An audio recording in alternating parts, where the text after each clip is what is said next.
Okay, today we're going to show you how to clean a bike front to back, and there's more than one way to do this, but this will give a good basic idea of what to do, and it'll clean every part of the bike. And once you get used to this, it's pretty fast. It actually takes longer to get out the hose and the buckets and so on than it does to clean a whole bike end to end. First thing I do is hang the bike, and always hang it using the seat post as opposed to any of the down tube or the flat tube if you can, because these are much stronger and less likely to be damaged by the vise that's used on these bike racks. So the first thing is I use two kinds of cleaning fluids. One is simple green, biodegradable, environmentally friendly. And the other is I use Blue Dawn, or this happens to be platinum, but Blue Dawn has a very strong grease cutting capability that works really well on certain parts of a bike. So what I do with this is I put about 4 or 5 drops in a clean bucket, and then put about 3 inches of water on top of that, so it makes a good sudsy, frothy solution. And we'll start with that.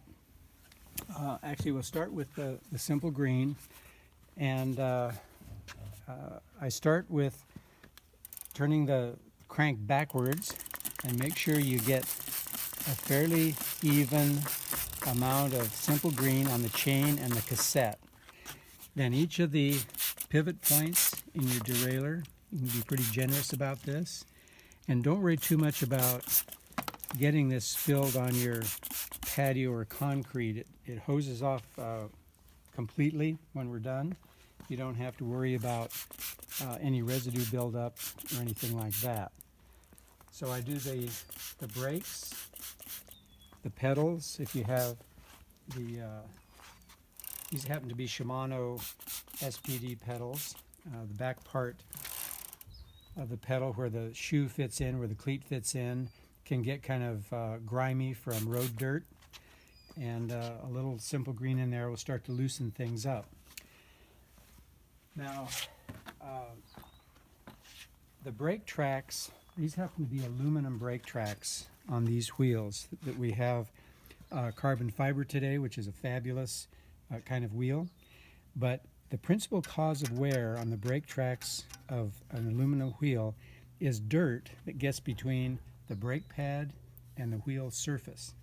So taking the Blue Dawn in a fairly generous amount in a green scrubby, that kind of a worn out one from your sink, I usually work around twice using the valve stem as a guide for where I started.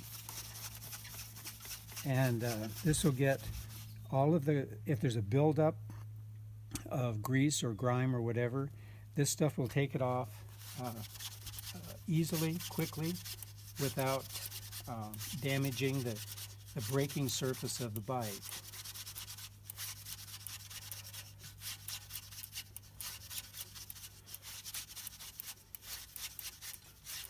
Now, one other thing I do is, let me refresh this, is I'm going to wash, for the purposes of this video, I'm going to wash the surface of the wheel, because as we get this thing clean, we're going to do a brief inspection of the tire surface and see if there are any cuts in there or anything that's beginning to bulge or indicating that you might have a problem on the road. Now, also as part of this, you can release the brake lever back here so that the brake pads are a little farther away from the rim, and try to get in as much as you can with the green scrubby, trying to wash the surfaces of the brake pads a little bit. And again, that's primarily to remove any kind of dirt buildup that might be captured in the brake pads. Again, helping to create more wear on the brake surface of your wheel than you want. Okay, I did the rear wheel. Let's do the front.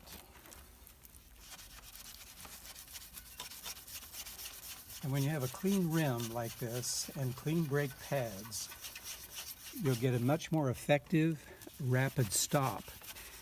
Blue Dawn does not leave a residue. Simple Green sometimes will. And the residue on a brake pad or a brake track on your wheel can cause a little bit of grabbing, a little bit of noise. But Blue Dawn will not do that. It leaves no residue, cleans thoroughly, cleans everything off. Brakes pick up a lot of dirt just as the wheel goes around, so give them a little bit of a scrub as well. And I'll clean up the surface of the tire here. We'll take a look at those after a little bit. Next thing we'll do, we're going to take this brush. You can buy this in any grocery store in the kitchen section. We want fairly long bristles, fairly stiff bristles.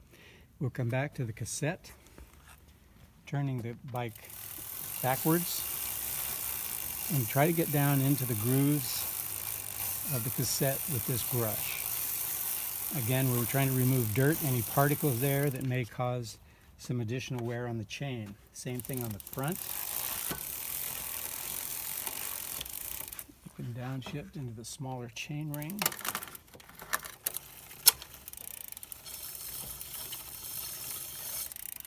And as you do this, if your bike happens to be white, or you can see on the chain ring here, there's a lot of grime that builds up, a fair amount of oil that comes off the chain. Again, Blue Dawn is one of the best ways of cutting through that grime, grease and grime buildup. Now, the last thing we're going to do is clean the chain. There are a number of chain cleaners on the market. This happens to be something called Finish Line. It's a clamshell kind of a chain cleaner. You don't have to remove the chain to clean it very well with this kind of a arrangement. Some people will take off a chain, put it in a bottle with some kerosene or other kind of a solvent, clean it thoroughly, works very well, and then put it back on. This works pretty well too, especially if you clean your chain relatively frequently. This does a good job. So what we'll do here is we've got this in the lower chain ring, and I'll show you why in a moment, and about halfway up your cassette. Just slide that over the bottom part of the chain, put that on. We'll take our Simple Green, and this is full strength. You could dilute it some, but I like having full strength on the Simple Green on the chain, because if I haven't done this in a fairly 2 or 3 rides, there's a fair amount of grime build up on the chain. And what we're looking for, knowing that the Simple Green will cut through the oil and grease on the chain, we're looking for kind of a white frothy buildup here. And when you see that white frothy buildup, you know you're getting it clean. It's actually doing its job very well. So turn the chain, the crank backwards, and the chain through the clamshell device here about 25 to 30 times. And it'll roll through the rollers on the chain, and it'll get the Simple Green into the chain, into the rollers. This doesn't look too bad. It's a little bit dirty in there, but not bad at all. And we've got a nice buildup, frothy buildup here. If your chain hasn't been cleaned in a long time, if you don't get a good white frothy buildup, hose it off, which we're going to do right now, and then clean it again, because you've still got a lot of grease, a lot of oil in that chain. One of the things to be careful of with a hose is you never want to spray water directly into a wheel or a wheel bearing. They're not designed to do that. So what I'll do is I'll come over here and I'll be spraying away from the wheel bearings here. I still want to come down on the chain, but I'll be spraying away from the bearings. And again, come around and you'll get all of that soap, all of the oil off. And then cleaning the rim of the wheel, just spin it around like this, both sides.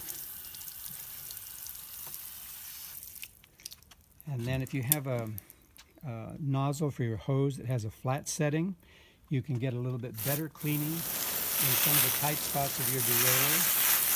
And again, without getting any water into the bearings of the wheel. Same thing on your pedals.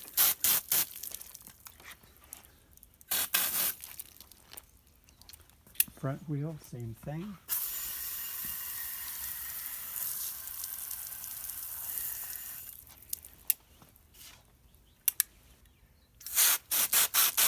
Again, no water is going directly into the hub of the wheel where the bearings are.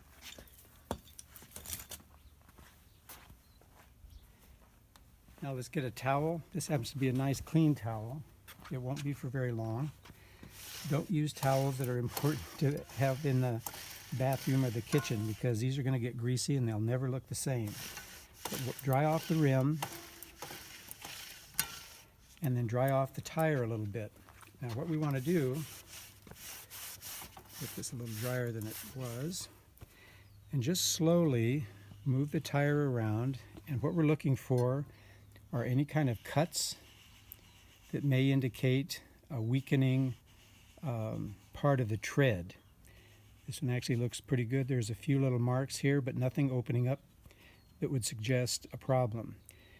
This happens to be a Continental S4000. It has two, these are called wear indicators, and when these get down pretty far, it's time to replace the tire. So long as the hole there is fairly deep, there's still a lot of tread on the tire, a lot of life left in it. Okay. Wipe off the chain stays, seat posts, derailleurs. One thing I like to do is take kind of the firm edge of the towel, put it between the brake pad and the rim, and dry that. It'll also carry away any dirt that may still be on that surface. It's very often you'll see, if you take a brake pad off, to find embedded rocks or embedded metal in there, and that will wear out your brake surface very quickly.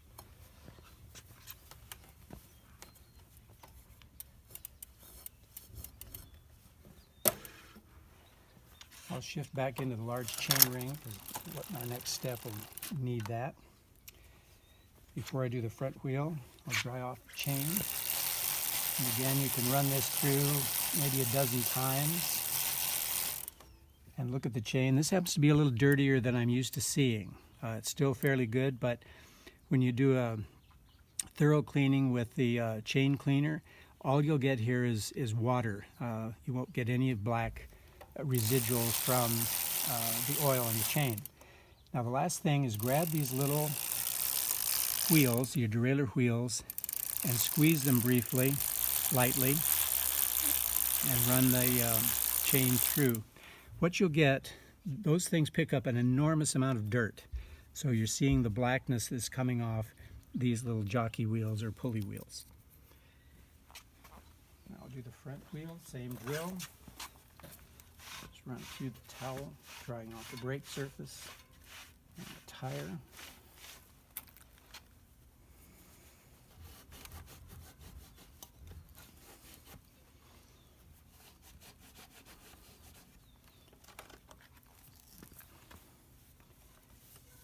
Dry off inside the fork a little bit, both sides.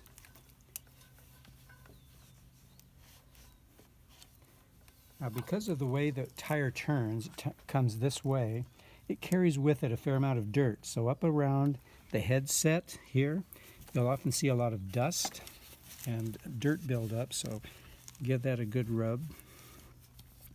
And again, let's look at the surface of the tire here. You'll see on this one there's a slight raise of center line. That's a casting mark. So this is a fairly low mileage tire. Hopefully we'll see nothing that would indicate any kind of a problem starting.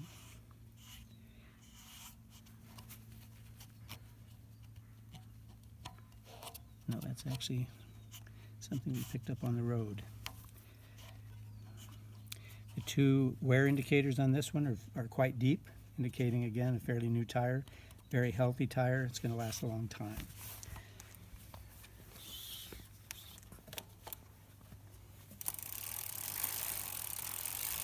turn around the crank, get a little bit more dust off of that. And now we're essentially ready to start lubricating.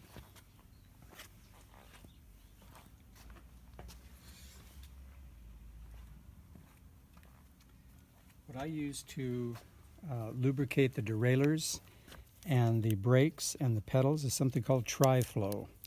There are other excellent lubrications out there, but this happens to be one that has a Teflon additive to it. And the Teflon additive actually reduces the amount of friction and the amount of effort it takes for things to work. It creates a much smoother drivetrain than a conventional oil or something without Teflon.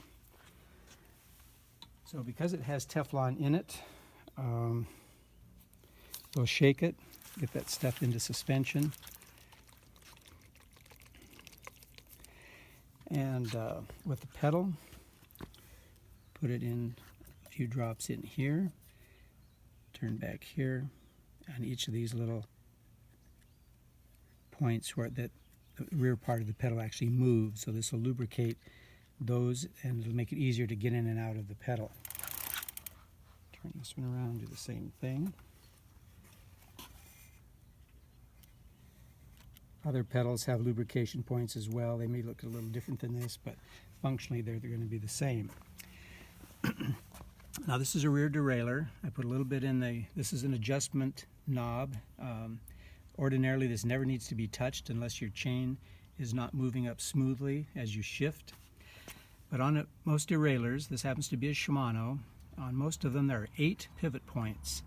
There's 2 back here, 2 right here, and I'm going to stand the bike up in a minute and we'll look at the other ones. So we'll do that now. This bike stand is quite convenient. It allows me to adjust the angle of the bike so I can stand it up like that. And it then allows me to see the entirety of the rear derailleur and all of its pivot points. So I'll kind of start over here. Here's 2 here, 2 back here, 2 up here, and then 2 down here. Now along here, this actually rotates on this pivot point, and then there's another one here at the derailleur cage, so those both get some. I'm going to turn the chain backwards a little bit and make sure that these jockey wheels or pulley wheels get a fair amount of lubrication. It's easier to do the bottom one from this side and the opposite one from the other side. They lubricate exactly the same way. As you turn it, the lubrication gets into the bearings. Okay, now let me put the bike back down.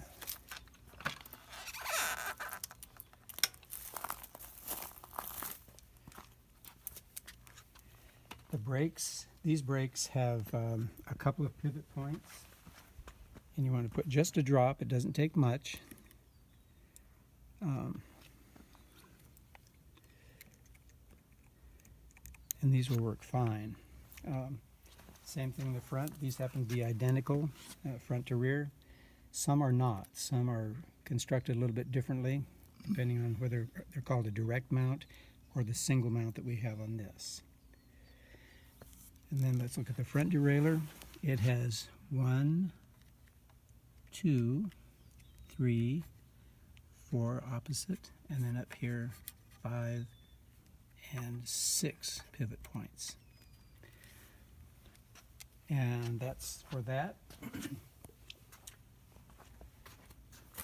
For the chain, I use a product called Rock and Roll Gold. It again is a Teflon-based lubricant. Using something like this, and there are other Teflon-based lubricants, they're all, I think, good. This just happens to be the one I use.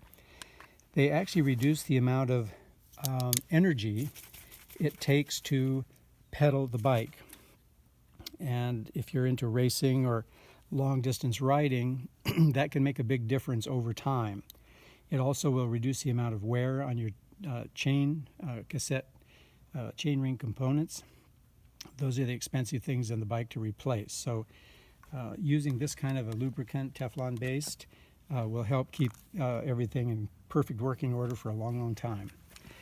Now, what they recommend on this product is to start up at the top of your chain on the cassette, and I'll just squeeze the bottle and we'll get a drop of lubricant on every single link of the chain. And if you're wondering how do you know where you started, most chains have what's called a quick link. I'll show you what that looks like in a moment. And you can start there as your reference point, going all the way around until you reach that quick link again. Other chains have a pin that goes through, and it's kind of hard to find those because they look exactly like, or nearly exactly like, the other pins on the chain.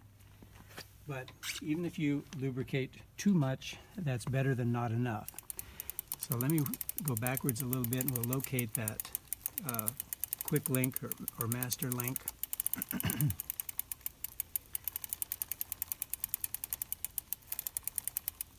It happens to be right here.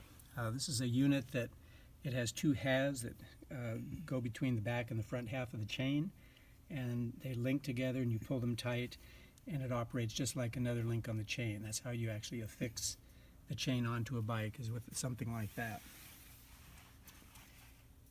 Now then, everything's clean and lubricated, but let's verify that everything is shifting properly and working properly. So I'll shift all the way down into the lowest, or the smallest cog, and then just shift up. It ought to be fast, it ought to be fairly silent, both up and down, and doing this also allows the lubrication to go into the pivot points of the derailleur, both front and rear. Let me shift to the small chain ring, and then back up.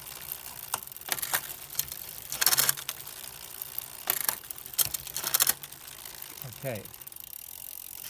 Now then, since oil attracts dirt, what we want to do is kind of go back over the derailleur and any oil that hasn't been absorbed into the pivot points. Let's wipe it off, front and rear. Brakes.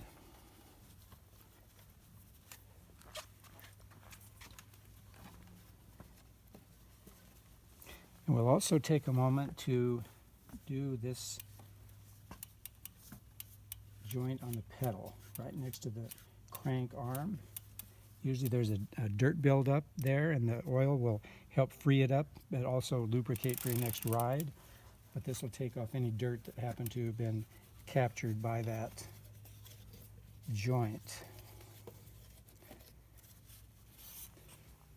Again, a little bit of dirt buildup. That's it. That's all it takes to do to clean and lube a bike and keep it in great shape for years to come. We don't, it isn't necessary, I guess, to take excess oil off the chain. Some people do. Go ahead and do that. The idea is that the lubrication is going to get into the rollers of the chain. Theoretically, it won't drip out, but some of that came off on this. But again, that's all there is to it. Got a clean bike, a lubricated bike, and something that's working pretty well.